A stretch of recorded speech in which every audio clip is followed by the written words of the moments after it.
اچھا مفتی صاحب، گالیاں ہمارے معاشرے میں کچھ زیادہ ہو گئی ہیں، اور گالیاں ایک دوسرے کو دے دیتے ہیں، مذاق میں بھی دے دیتے ہیں. اور اس میں یہ جاننا چاہ رہا ہوں کہ کیا گالی دینے سے وضو ٹوٹ جاتا ہے؟ سوال تو میرا ایکچولی یہ ہے، لیکن کیونکہ گالی کو ہم چھوٹا سا گناہ سمجھتے ہیں کہ یار صحیح ہے نا، گالی تو دیا، اور مذاق میں تھوڑی دی ہے کسی کو، ہم نے جان بوجھ کے تھوڑی دی ہے تو چل جائے گی. اس پہ کیا شریعت کہتی ہے کہ گالی دینے والا گالی؟ دیکھیں، ہمارے معاشرے میں گالی دینے کو بدقسمتی سے اب برا نہیں سمجھا جاتا، بلکہ بعض اوقات ایسا ہوتا ہے کہ دوستوں کی گیدرنگ میں گالی دینا ایک عام سی بات جی. ہو گئی ہے. اور یہ جو گالی بکنے کا کلچر ہے، یہ آپ کے معاشرے کو خراب کرتا ہے. آپ جو کر رہے ہیں بچے وہ دیکھ رہے ہیں. دیکھ رہے ہیں. تو آپ جب یہ تقاضا کرتے ہیں کہ ہمیں اچھی جنریشن ملے تو ہمیں اچھا بننا پڑے گا، تو پیچھے آنے والے اچھا بنیں گے. تو سب سے پہلے تو ہمیں گالی سے اپنے آپ کو بچانا چاہیے. اور میرے آقا کریم علیہ افضل الصلاۃ والتسلیم نے ارشاد فرمایا کہ سباب المسلمی فسوق وقتالہ کفر. اللہ. مسلمان کو گالی بکنا فسق ہے، یعنی کبیرہ گناہ ہے، اور اسے قتل کرنا کفر ہے. اب یہ میری بات نہیں ہے، کسی مولانا کی بات نہیں ہے، کسی عالم و مفتی کی بات نہیں ہے، یہ ان کی بات ہے جن کا ہم نے کلمہ پڑھا ہے. تو جب ہمارے پیش نظر یہ ہوگا کہ ہمارے آقا کریم نے ہمیں اس سے منع کیا ہے تو ہم اس سے بچنے میں کامیاب بھی ہو جائیں گے.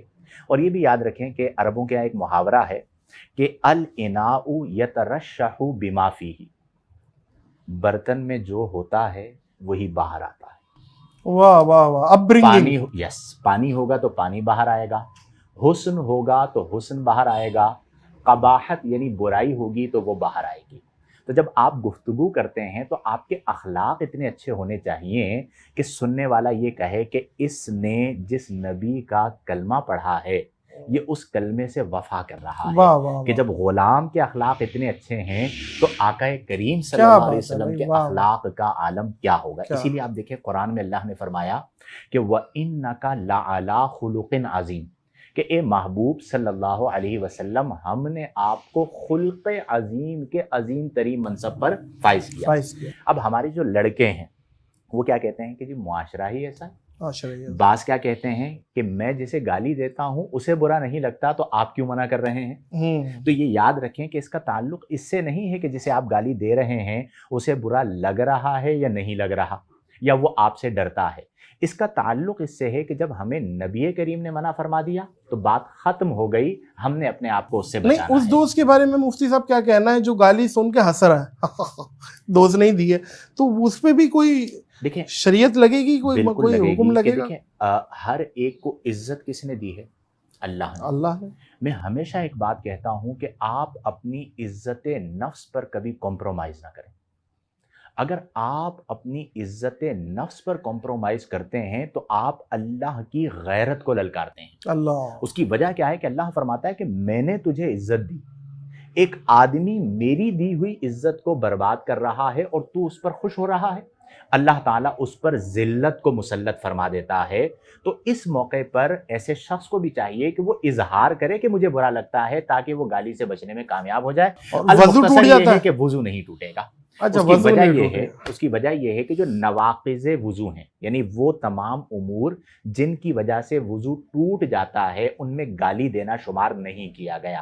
البتہ افضل یہ ہے کہ جب آپ نے گالی بکی ہے تو یہ مکروہات میں سے ہے، وضو کر لیں تو بہتر ہے. لیکن اگر بالفرض کسی نے گالی بکنے کے بعد وضو نہیں کیا اور نماز پڑھ لی تو اس کی نماز ہو جائے. لکھ کے کسی کو گالی دے دی تو مطلب کوئی خط یا کوئی ایس ایم ایس میں گالی دے دی؟ دیکھیں گالی، کیونکہ گالی ایسا ہوتا ہے واٹس ایپ پہ لکھ دی کوئی ماں بہن کی، ایسے بدتمیزی بھی ہوتی ہے. دیکھیں تو اس پہ بھی گالی وہی ہے، گالی ہے، چاہے بول کر دی جائے چاہے لکھ کر دی جائے. اور یہ جو جملہ آپ نے ابھی کہہ دیا ہے نا کہ ماں بہن کی، یہ تو انتہائی بدتمیزی ہے.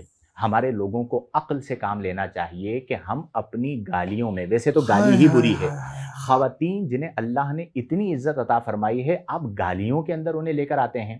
اور یہ یاد رکھیں کہ آپ نے کسی کو گالی دی اور اس نے جواباً آپ کو وہ گالی دی تو حدیث کے مطابق یہ یوں ہے کہ گویا آپ نے خود اپنے اعزاء اقربا کو گالی دی.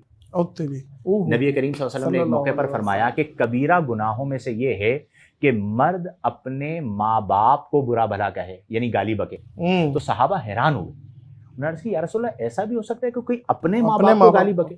تو آقا کریم علیہ افضل الصلاۃ والتسلیم نے فرمایا کہ وہ کسی کے ماں باپ کو گالی بکتا ہے، جواباً وہ سامنے والا اس کے ماں باپ کو گالی بک رہا ہے، تو یہ گویا کہ انڈائریکٹ اپنے ماں باپ کو خود گالی بک رہا ہے۔ اللہ اب کوئی آپ کے ماں باپ کو گالی بکے تو آپ لڑنے کے لیے تیار ہو جاتے ہیں کہ تم نے صحیح۔ میرے ابا کے بارے میں یہ بات کہی، لیکن آپ جب کسی کو گالی بک رہے ہیں اور جواباً وہ بک رہا ہے تو یہ یوں ہے گویا کہ آپ خود گالی بک رہے ہیں، تو اس سے اجتناب برتا